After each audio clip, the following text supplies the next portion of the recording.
Bollywood silver screen presenting the tuxedo. इस कहानी की शुरुआत में हमें एक अंडरकवर एजेंट को दिखाया जाता है जो एक मिनरल वाटर की कंपनी में होता है। वो वहां पर पानी में पैथोजन मिलाकर उसकी टेस्टिंग करता है, जिसके बाद वो अपनी साथी को कॉल करता और बताता है कि हमारा ऑपरेशन पहले से भी ज्यादा क्रिटिकल हो चुका है। और तभी पीछे से एक आदमी आकर इस अंडरकवर एजेंट को मार देता है। वहीं दूसरी तरफ हमें शहर में एक टैक्सी ड्राइवर को दिखाया जाता है जिसका नाम जिमी है। जिमी अपनी स्पीड के लिए पूरे शहर में फेमस होता है। उसके बारे में कहा जाता है कि जिमी एक ऐसा ड्राइवर है जो कम से कम समय में किसी को भी कहीं तक भी पहुंचा सकता है। अब जिमी की टैक्सी में एक लेडी बैठती है जिसे जिमी की ड्राइव के बारे में पहले से पता होता है। वो जिमी को कहती है कि मैं तुम्हें एक चैलेंज देती हूँ, मैं मेकअप कर रही हूँ और मेरा मेकअप पूरा होने से पहले अगर तुमने मुझे मेरे घर तक पहुंचा दिया तो मैं तुम्हें डबल पैसे दूंगी।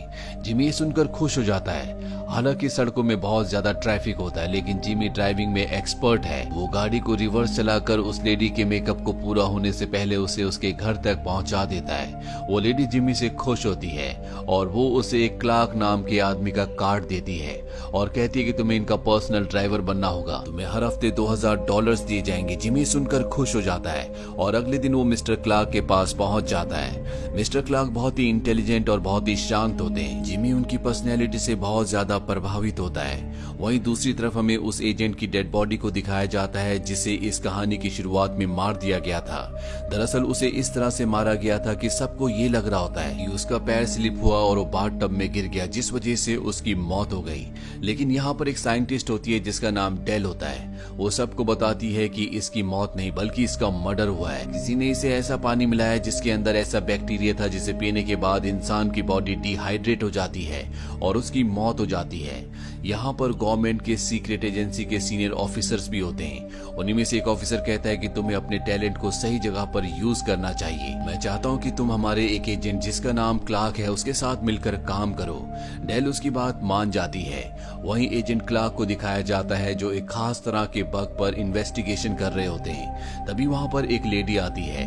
वो उस लेडी के साथ डांस भी करते हैं, जिसके बाद वो अपने होटल के रूम में चले जाते हैं। जिमी उनके कपड़े लेकर वहाँ पर जाता है और तभी वो ग्लास के अंदर एक सूट को देखता है जिसे टैक्सीडो कहा जाता है। जिमी इस सूट को देखकर बहुत ज्यादा प्रभावित होता है और जिमी अपने आप को शीशे के गिलास के आगे इस तरह से खड़ा करता है जैसे कि उसने उस टैक्सीडो को पहना हो। और तभी पीछे से मिस्टर क्लार्क आ जाते हैं। वो कहते हैं कि मेरी जिंदगी का कोई भी रूल नहीं है, लेकिन एक रूल तुम्हें हमेशा याद रखना होगा और वो ये कि तुम इस टैक्सीडो से हमेशा दूर रहोगे।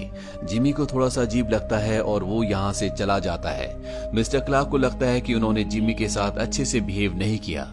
दरअसल अब तक ये दोनों दोस्त बन चुके होते हैं, इसलिए वो जिमी से कहते हैं कि रात को हम डिनर करने के लिए जाएंगे और अब ये दोनों के दोनों डिनर करने के लिए निकल पड़ते हैं। मिस्टर क्लार्क टैक्सी के पीछे बैठकर उसी बग का चित्र बना रहे होते हैं जो कुछ देर पहले उन्होंने देखा था, जिसकी वो इन्वेस्टिगेशन कर रहे होते हैं। वो जिमी को टैक्सी एक जगह रोकने के लिए कहते हैं जहाँ पर वो एक पिज्जा का ऑर्डर करते हैं। जिमी कहता है कि यहाँ पर पिज्जा नहीं मिलता, पर तभी एक लड़की पिज्जा का बॉक्स ले आती है, लेकिन उस बॉक्स के अंदर पिज्जा नहीं बल्कि एक लेटर होता है। अब जैसे ही यहाँ से निकल रहे होते हैं तभी एक लड़का जो कि स्केट बोर्ड पर होता है इनकी गाड़ी से टकरा जाता है।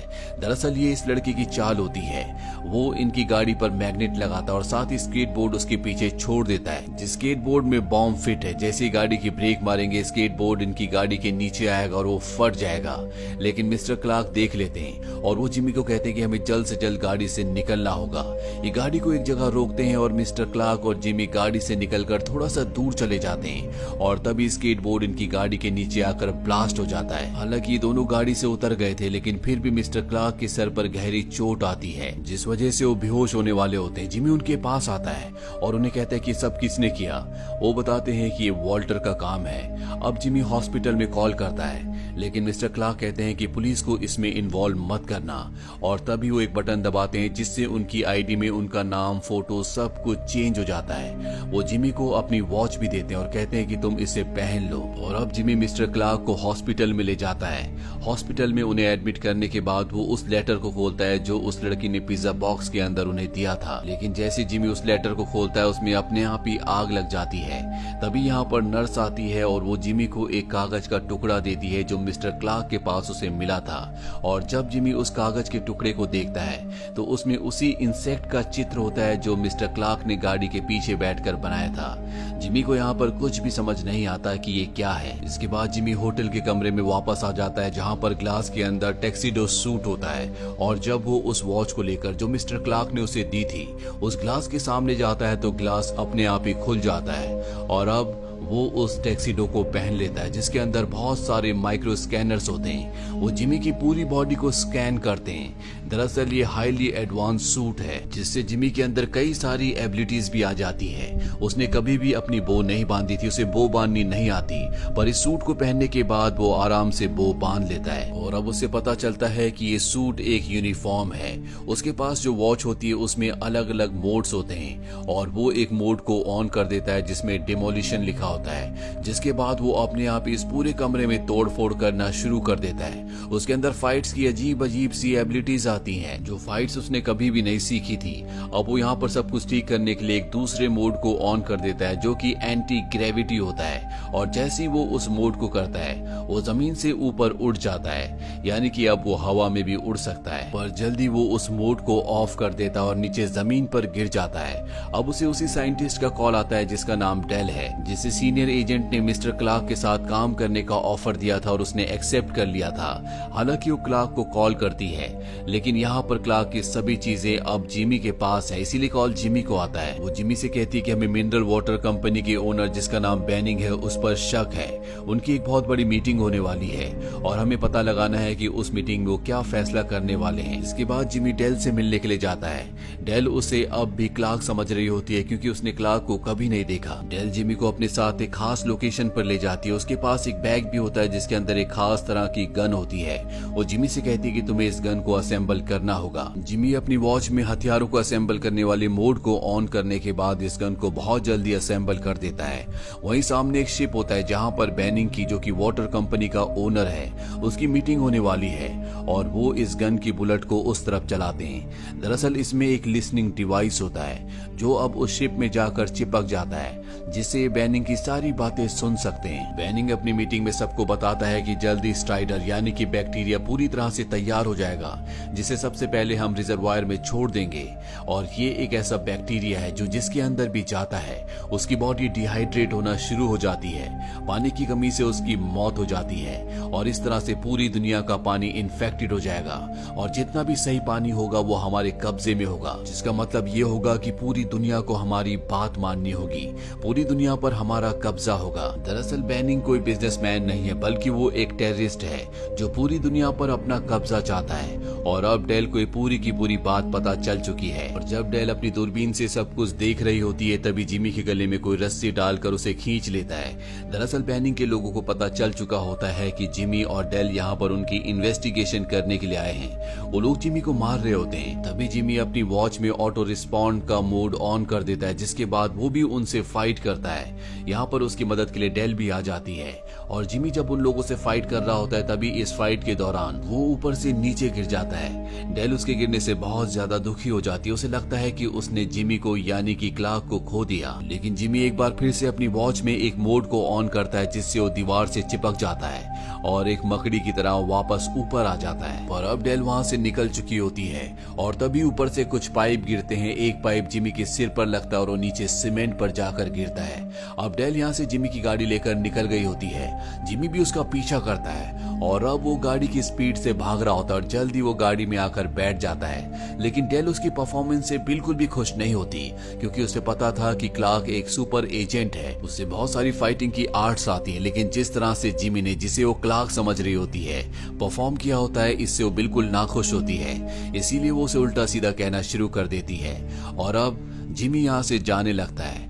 क्लार्क को लगता है कि उसने ऐसा कहकर उसे गलत किया। वो उसके कंधे पर हाथ रखती है लेकिन जिमी की वॉच में ऑटो रिस्पॉन्ड का मोड ऑन होता है। उसका हाथ पकड़कर उसे पलटी मारकर नीचे जमीन पर गिरा देता है। डेल को कुछ भी समझ नहीं आता कि उसने उस पर हमला क्यों किया और अब जिमी यहाँ से सीधा हॉस्पिटल जाता है जहाँ पर मिस्टर क्लार्क एडमिट होते हैं। उनके पूरे चेहरे पर पट्टी होती है और जब वो जिमी को देखते हैं तो वहाँ पर वो पानी के गिलास को गिराकर सारा पानी नीचे गिरा देते हैं। अब इससे पहले कि जिमी कुछ समझ पाता उसे डेल का कॉल आता और कहती है कि हमें बैनिंग के घर पार्टी में जाना होगा।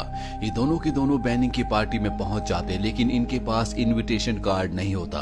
तभी जिमी एक दूसरे आदमी का कार्ड उसकी जेब से निकाल कर उसे अपने कोट से स्कैन करता है और उसकी एक कॉपी बना लेता है, जिसके बाद डेल और जिमी दोनों के दोनों पार्टी के अंदर पहुंच जाते हैं। और जब ये पार्टी में होते तब ये देखते हैं कि दो लोग लैब्स की बड़ी बड़ी ट्यूब्स लेकर कहीं जा रहे हैं। ये उन दोनों का पीछा करते करते पूल तक पहुंच जाते हैं, जहां पर इन्हें पता चलता है कि पूल में एक खुफिया रास्ता है और ये उस रास्ते से अंदर जाते हैं, जहां पर इन्हें दिखता है कि यहाँ पर बैनिंग की एक बहुत बड़ी लैब है, जहां पर वो वाटर स्ट्राइडर इंसेक्ट को ग्रो कर रहा है, जिसकी अलग अलग स्टेजेस हैं। और जब वो अपनी फाइनल स्टेज में पहुंच जाएगा तो वो उसे पानी में छोड़ देगा। वहीं बैनिंग की सिक्योरिटी को पता चल जाता है कि जिमी और डेल दोनों के दोनों लैब के अंदर है। सिक्योरिटी इन्हें ढूंढने के लिए आती है, लेकिन जिमी अपने सूट का इनविजिबल मोड ऑन करके दीवार के सहारे छुप जाता है और उसके पीछे डेल भी आ जाती है, जिस वजह से सिक्योरिटी इन दोनों को नहीं देख पाती और ये दोनों की दोनों यहाँ से निकल जाते हैं। अब ये वापस पार्टी में पहुंच जाते हैं, जहाँ पर जिमी सोचता है कि उसे डेल को सब कुछ बता देना चाहिए कि वो दरअसल क्लार्क नहीं है बल्कि उसका ड्राइवर है।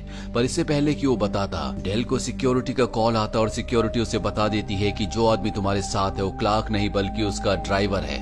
इसके बाद डेल जिमी को वॉशरूम में ले जाती है और उसे गन पॉइंट पर लेकर उसे टैक्सीडो को उतारने के लिए कहती है। जिमी टैक्सीडो उतार कर उसे दे देता है और जैसी डेल वहां से बाहर निकलती है तो पार्टी में बैनिंग के लोग उसे पकड़ लेते हैं। डेल अपनी जान बचाने के लिए और उसका भरोसा जीतने के लिए उसके पास जो टैक्सीडो होता है वो बैनिंग को दे देती है, ताकि वो उनके साथ शामिल होकर उनका भांडा फोड़ दे। उसके गले में एक नेकलेस भी होता है, जिसका बटन दबाकर वो सिक्योरिटी को ये बता देती है कि उसकी जान खतरे में है। वहीं जिमी घर वापस आ जाता है और अब वो क्लार्क के लिए एक लेटर लिख रहा होता है, जिसमें वो लिखता है कि मैं तुम्हारे काम को पूरा नहीं कर पाया, मैं वाटर स्ट्राइडर के बारे में कुछ भी पता नहीं लगा पाया, साथ ही मैंने तुम्हारे सूट को भी खो दिया। और जब वो लेटर लिख रहा होता है तभी उसके हाथ से पानी की बोतल गिर जाती है, जिसे साफ करते हुए उसकी नजर क्लार्क के कुछ नोट्स पर पड़ती है, जिसमें वाटर स्ट्राइडर का जिक्र होता है। और इन नोट्स को पढ़ने के बाद उसे पूरा गेम समझ में आ जाता है और अब उसके पास सूट नहीं है, साथ ही उसकी असलियत का भी सबको पता चल चुका है। इसीलिए वो अपने कपड़े पैक करके अपनी पुरानी जिंदगी में जाना चाहता है। तभी वो देखता है कि वहाँ पर एक और टैक्सीडो सूट लटका हुआ है, जो मिस्टर क्लार्क ने उसके लिए ऑर्डर किया था। दरअसल उन्हें पूरा विश्वास था कि जिमी एक अच्छा एजेंट बन सकता है, इसीलिए उन्होंने ये सूट उसके लिए पहले ऑर्डर कर दिया था। और अब जिमी के पास टैक्सीडो सूट है, इसीलिए वो तय करता है कि वो बैनिंग का पूरा भांडा फोड़ देगा। वहीं डेल बैनिंग की लैब में होती है। दरअसल उसने अब बैनिंग का भरोसा जीत लिया है। वो देखती है कि बैनिंग लैब में ट्राइडर्स, जो कि एक इंसेक्ट है, उसकी बॉडी में एक खास तरह का वायरस इंजेक्ट कर रहा है, जिन इंसेक्ट्स को पानी में छोड़ देगा और वायरस भी पानी में मिल जाएगा और पूरी दुनिया का पानी धीरे धीरे इन्फेक्टेड हो जाएगा और सिर्फ पानी उसके पास बचेगा। लेकिन वो उसे अपनी बातों में उलझाती है और डेल उसे कहती है कि तुम्हारा ये वायरस काम नहीं करेगा, क्योंकि तुम जिस इंसेक्ट के अंदर इस वायरस को इंजेक्ट कर रहे हो ये उसके साथ कंपैटिबल नहीं है। दरअसल वो उसका टाइम वेस्ट कर रही होती है, क्योंकि उसने सिक्योरिटी को पहले अपनी लोकेशन बता दी होती है और उसे पता है कि कभी भी यहाँ पर एजेंट्स यानी कि सिक्योरिटी आ सकती है। और तभी खतरे का अलार्म बजता है। डेल को लगता है कि सिक्योरिटी आ गई है, लेकिन ये जिमी होता है जो अपना टैक्सीडो सूट पहनकर यहाँ पर आ चुका है। उसके और बैनिंग के बीच में फाइट होती है, लेकिन बैनिंग ने जो सूट पहना होता है वो क्लार्क का सूट होता है, जो कि जिमी के सूट से ज्यादा स्ट्रॉन्ग होता है, इसीलिए वो पूरी तरह से जिमी के ऊपर हावी होता है। वहीं हमें उन इंसेक्ट्स को दिखाया जाता है जिन्हें एक बॉटल के अंदर ग्रो किया जा रहा होता है, जो पूरी तरह से ग्रो हो चुके हैं। और यहाँ पर जो साइंटिस्ट होता है वो उन सभी इंसेक्ट्स को, सभी स्ट्राइडर्स को आजाद करने के लिए बटन दबा देता है, लेकिन तभी डेल मशीन के ऊपर पानी फेंक देती है, जिससे मशीन खराब हो जाती है और वो इंसेक्ट्स आजाद नहीं होते। लेकिन स्ट्राइडर्स की जो क्वीन होती है वो मशीन से बाहर आ रही होती है और अगर वो बाहर आ गई तो सभी स्ट्राइडर्स बाहर आ जाएंगे। डेल और जिमी उसे रोकने के लिए उस तरफ भागते हैं, लेकिन तभी इनके सामने बैनिंग आ जाता है, जो इन्हें अपने हाथों से उठा लेता है। लेकिन यहाँ पर जिमी अपने दिमाग का इस्तेमाल करके बैनिंग की जेब से सिगरेट निकालकर डेल के मुंह में डाल देता है, जिससे बैनिंग का सूट उसे लाइटर निकालने के लिए मजबूर करता है। और जब बैनिंग लाइटर निकालता है तो जिमी को मौका मिल जाता है। वो उस पर हमला करके उसे नीचे गिराता है और उस तरफ भागता है जहाँ से क्वीन बाहर आ रही होती है। जिमी क्वीन की जार को उठा लेता है, लेकिन अब बैनिंग के लोग इन पर हमला कर देते हैं। जिमी जार को बचाते हुए उनसे लड़ रहा होता है, लेकिन तभी जार नीचे गिर जाता है और क्वीन आजाद हो जाती है, जो डेल की नाक के ऊपर बैठ जाती जाती है। वो उसे ग्लास से कवर करता है और साथ ही बेनिंग के लोगों पर हमला भी करता है और जैसे उसे मौका मिलता है वो उस ग्लास के अंदर क्वीन को बंद करके सीधा बेनिंग की तरफ फेंकता है, जिससे क्वीन उसके मुंह के अंदर चली जाती है। साथ ही बाकी स्ट्राइडर्स जो सबके सब आजाद हो चुके होते हैं वो अपनी क्वीन को देखकर सबके सब बेनिंग के मुंह के अंदर चले जाते हैं, जिससे उसकी बॉडी डिहाइड्रेट होकर सिकुड़ जाती है और उसकी मौत हो जाती है। इसके बाद डेल ने जिस सिक्योरिटी को अलार्म करके इस जगह के बारे में बताया था वो सबके सब यहाँ पर पहुंच जाते हैं और इस पूरे एरिया पर अपना कब्जा कर लेते हैं। कुछ दिनों बाद दिखाया जाता है कि क्लार्क भी रिकवर हो चुका है और जिमी ने जो भी किया होता है उसके लिए वो बहुत खुश होता है। साथ ही यहाँ पर डेल और जिमी अब दोनों के दोनों एक दूसरे को पसंद करते हैं और इसी के साथ ये कहानी यहीं पर खत्म हो जाती है। ये फिल्म ईयर 2002 में रिलीज हुई थी। IMDb पर इसकी रेटिंग है 5.4। उम्मीद करते हैं कि ये कहानी आपको पसंद आई होगी।